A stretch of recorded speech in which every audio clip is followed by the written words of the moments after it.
Dan termasuk dari kalangan yang terdahulu dalam Islam adalah Abdullah bin Mas'ud radhiyallahu an. Tubuhnya kecil, kurus, kakinya tampak halus dan tipis. Namun di balik tubuh yang sederhana itu tersemayam jiwa yang kokoh laksana gunung dan hati yang lapang seluas langit. Sejak awal ia hanyalah seorang pengembala kambing milik orang-orang Quraisy. Namun, ketika telinganya mendengar lantunan wahyu dan matanya menyaksikan tanda-tanda kerasulan yang nyata, ia pun meninggalkan berhala-berhala yang hina dan segera merapat kepada Muhammad sallallahu alaihi wasallam. Sejak saat itu, hidupnya hanyalah untuk Rasulullah sallallahu alaihi wasallam. Ia berhijrah bersama beliau. Ia ikut dalam setiap pertempuran, dari perang Badar hingga seluruh ghazwah berikutnya. Ia juga hadir dalam pertempuran Yarmuk, hingga Rasulullah sallallahu alaihi wasallam sendiri memberikan kesaksian surga baginya. Ia adalah sahabat yang begitu dekat dengan Nabi sallallahu alaihi wasallam, bahkan digelari sahibun na'al, pemegang sandal Rasulullah sallallahu alaihi wasallam. Setiap kali Rasulullah sallallahu alaihi wasallam hendak mengenakan sandal, Abdullah ibnu Mas'ud yang menyodorkannya, dan ketika Rasulullah sallallahu alaihi wasallam duduk, ia menyelipkan sandal itu ke dalam lengannya. Ia pula yang senantiasa keluar masuk rumah Rasulullah sallallahu alaihi wasallam tanpa penghalang, bangun pagi bersamanya, menutupinya ketika mandi, membangunkannya bila tertidur, dan mendampingi beliau dengan penuh cinta dan penghormatan. Karena itu, ia juga dikenal sebagai sahibus siwak was sawad, penyimpan siwak Nabi sallallahu alaihi wasallam sekaligus pengiring setia beliau dalam perjalanan. Meski tubuhnya kecil, namun lidahnya lantang dalam membaca kalimat Allah.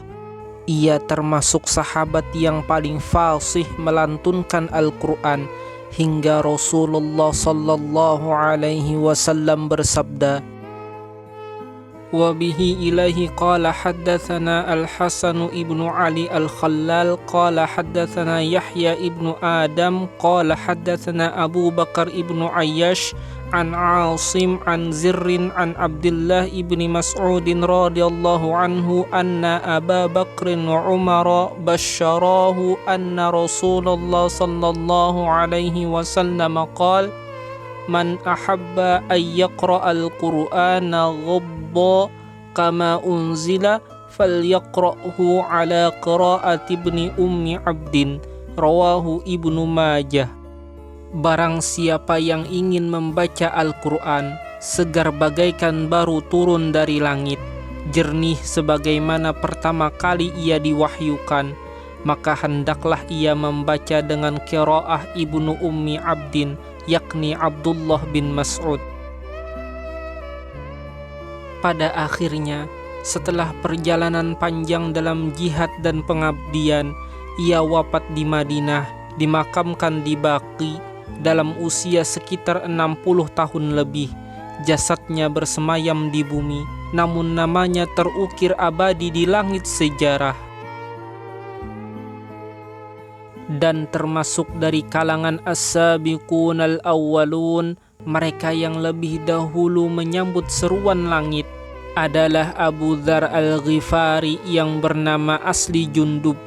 Ia berasal dari perkampungan Baduy yang jauh dari hiruk-pikuk kota. Namun kepasihan lisannya bak untayan mutiara, kata-katanya bening, penuh daya tarik, seakan keluar dari hati yang jujur.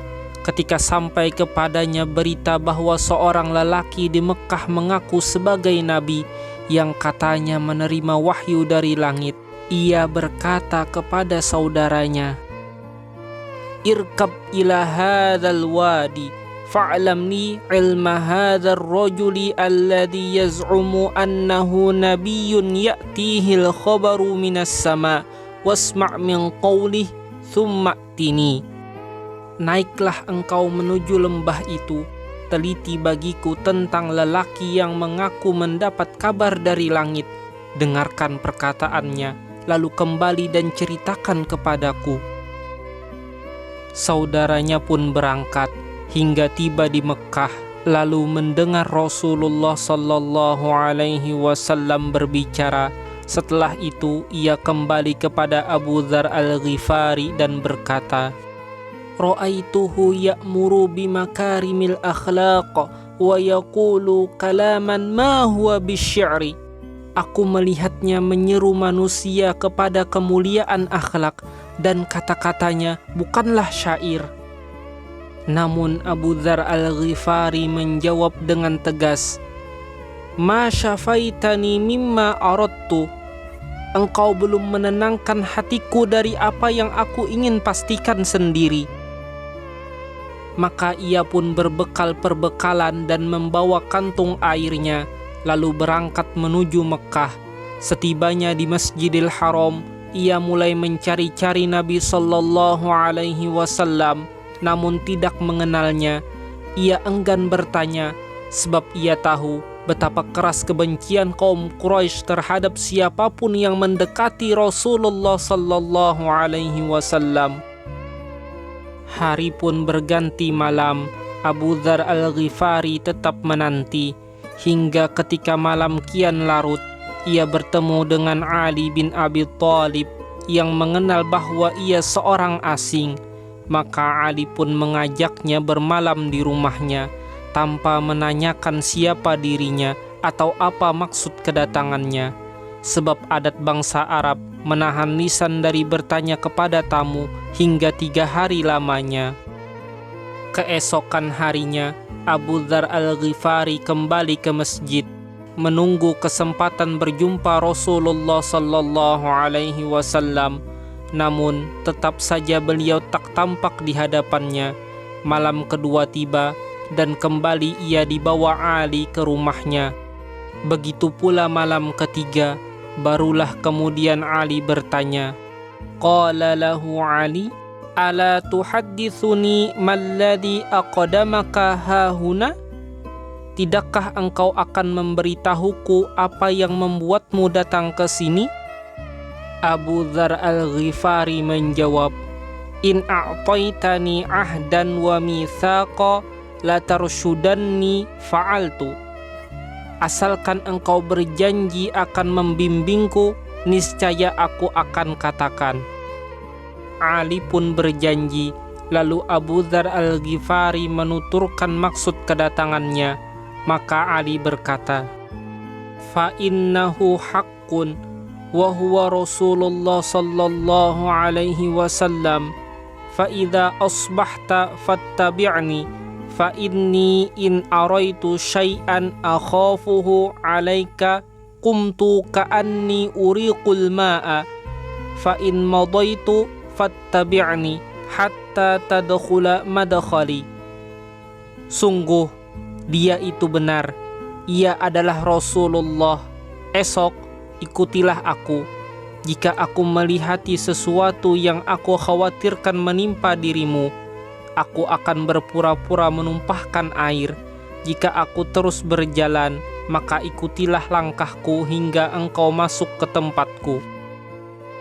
Keesokan harinya, Abu Dzar Al-Ghifari pun mengikuti Ali, hingga akhirnya mereka berdua masuk menemui Rasulullah sallallahu alaihi wasallam. Maka Abu Dzar Al-Ghifari mendengarkan ucapan beliau, lalu seketika itu juga menyatakan keislamannya. Maka Nabi sallallahu alaihi wasallam bersabda kepadanya, Faqala lahun Nabiyyu sallallahu alaihi wasallam, Irji' ila qaumika fa akhbirhum hatta ya'tiyaka amri. Kembalilah engkau kepada kaummu, kabarkan kepada mereka, dan tunggulah sampai datang perintahku. Namun Abu Dzar Al-Ghifari dengan jiwa yang tegas dan hati yang menyala oleh iman berkata, "Qala walladzi nafsi biyadih la asrukhanna biha baina dhahranayhim." Demi zat yang jiwaku berada di tangannya, aku pasti akan menyerukannya dengan lantang di hadapan mereka. Maka ia pun keluar menuju Masjidil Haram, lalu berseru dengan suara paling keras, "Asyhadu an la ilaha illallah wa anna Muhammadar Rasulullah." Orang-orang Quraisy pun bangkit memukulinya hingga ia terjatuh tersungkur.